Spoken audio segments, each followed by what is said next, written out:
Hello everyone. In this video, I will discuss the basic exponential form for integrals.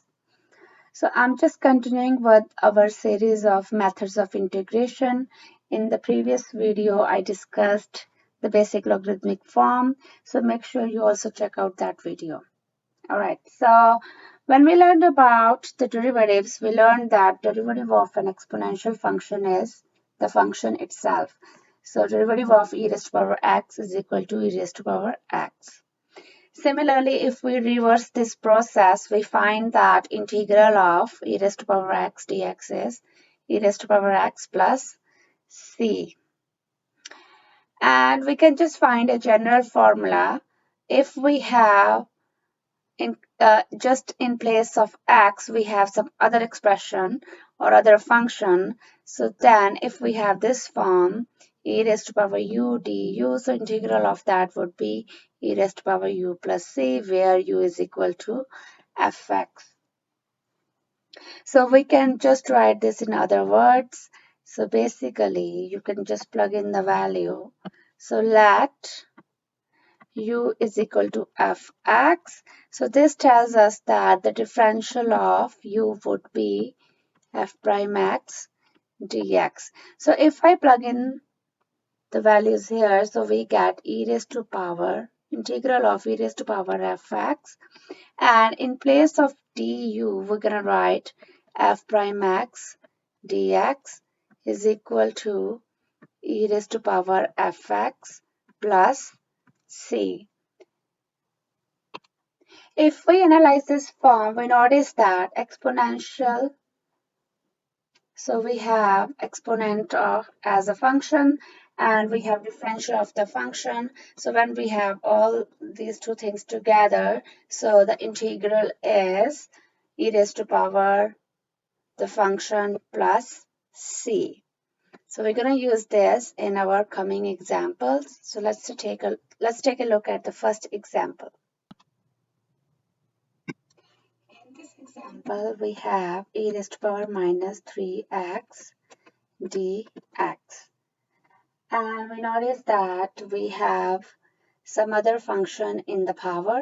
So we have e raised to power negative 3x in the power, and we're going to see if we have the differential of negative 3x here or not. So let's think about the differential of negative 3x a little bit. So if you have negative 3x, the differential of negative 3x would be negative 3 dx.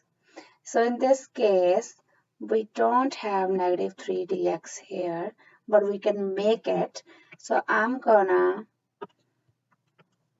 divide by negative 3 and I'm gonna multiply by negative 3, and I'm gonna rewrite this whole thing as negative 3 e raised to power negative 3x.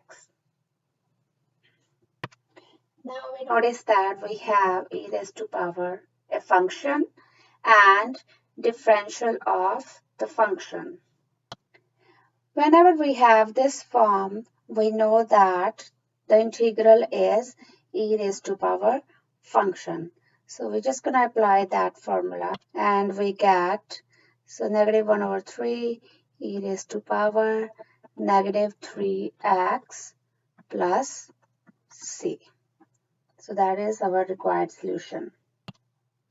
If you want, you can do the longer method. You can write all the steps of your substitution. So I'll just quickly show how to do that. So, or the other option is you could have started with the problem e raised to power 3x. So integral of e raised to power negative 3x dx, and we do the substitution, put u is equal to negative 3x, so du is equal to negative 3 dx, and dx would be du over negative 3.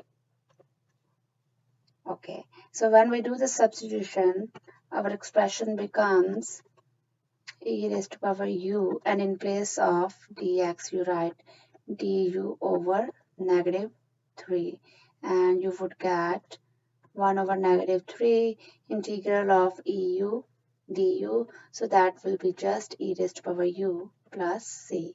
And in the end, you plug in back the value of your u. So no matter what you get the same answer. But here you just write a little bit more steps.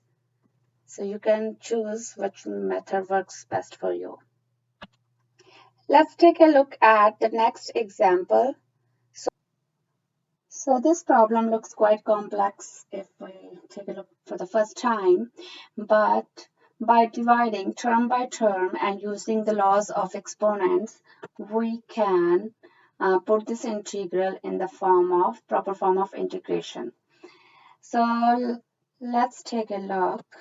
So I can rewrite this as two integrals. So for e raised to power 3x over e raised to power x plus 1 dx minus, so difference of two integrals.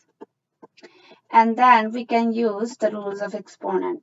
We know that if we have a raised to power m, same basis, and we have division in between, then we subtract the power that is in the denominator. So in this case, 4 is a common factor, so it's just out, and then we have e raised to power 3x minus the power in the denominator is x plus 1 dx. Similarly, we have 3, which is just a constant, and inside we have e raised to power x over e raised to power x plus 1. So e raised to power x minus, subtract the power of denominator dx.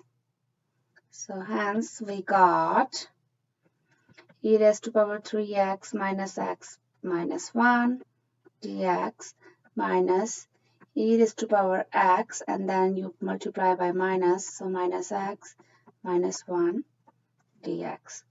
And we notice that we can combine the like terms. So we got 3x minus x is 2x minus 1 dx. And similarly, we have e raised to power x and x cancels, and we get negative 1 dx. Now for solving these integrals, so let's take a look at the first one. So we see that, so we have integral of e raised to power some fx. And so let's see, if we have fx 2x minus 1, what would be the differential of 2x minus 1? So differential of 2x minus 1 would be 2 dx. But here we only have dx, so we need a 2. So you can multiply by 2 and you can divide by 2. So we get the form, so you have e raised to power fx and you have the differential of fx. So for this one we get, so 2, and integral of this would be just e raised to power 2x minus 1. Similarly for the second one, so we can see that we have 3, and this is not a variable power, we just have a constant power. So this is essentially just a constant, so you can bring this out, and here you have only integral of dx. So overall we get minus 3 over e x plus c. So other way is you can write the proper substitution steps and then you can do the same problem.